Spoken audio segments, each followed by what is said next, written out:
Hello students, आप सभी का हमारे इस यूट्यूब चैनल में स्वागत है। स्टूडेंट्स, हम इंटरमीडिएट स्टैटिस्टिक्स फॉर इकोनॉमिक्स का पेपर सॉल्व कर रहे थे और क्वेश्चन नंबर 5 बी पे हम पहुंच चुके हैं। ये the mean of a random sample is 64, observation is 160। ठीक है।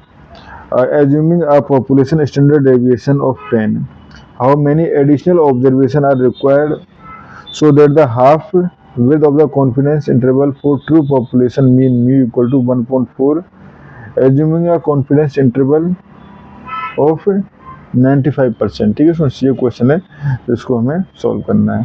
तो सॉल्यूशन चालू करते हैं। तो हमारे पास गिवन है n इक्वल टू 64, ठीक है, एंड मीन है x बार इक्वल टू 160, ठीक है, and standard deviation sigma equal to 10 है, ठीक है, एंड डिजायर्ड हाफ विद, तो डिजायर्ड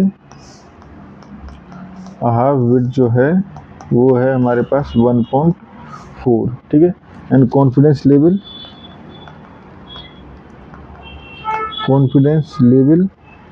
जो है वो है 95%, ठीक है। तो यहाँ से z इक्वल टू 1.96, ठीक है, यानी को 95% पे बेसिकली z की वैल्यू जो होती है वो 1.96 होती है, ठीक है। तो फॉर हाफ विड्थ फॉर्मूला क्या होता है?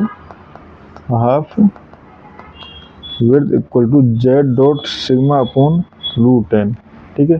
तो यहाँ से हम कह सकते हैं 1.4 equal to 1.96 into 10 upon root n, ठीक है। तो यहाँ से रूट n की वैल्यू अगर हम निकालें तो ये हो जाएगी हमारे पास 1.96 एंड 19.6, ठीक है, 19.6 अपॉन 1.4। तो ये आ जाएगी आपके पास, जब डिवाइड करोगे तो ये आ जाएगा 14, ठीक है, ये आ जाएगा 14, ठीक है फ्रेंड्स। ये आ गया हमारे पास 14 और n इक्वल टू हमारे पास कितना हो जाएगा यहाँ से n इक्वल टू देखें तो n स्क्वायर करते तो 196, ठीक है, n इक्वल टू दोनों तरफ स्क्वायर कर दिया, यहाँ तो रूट n इक्वल टू निकाला था हमने, ठीक है। तो एडिशनल ऑब्जर्वेशन कितनी चाहिए हमें?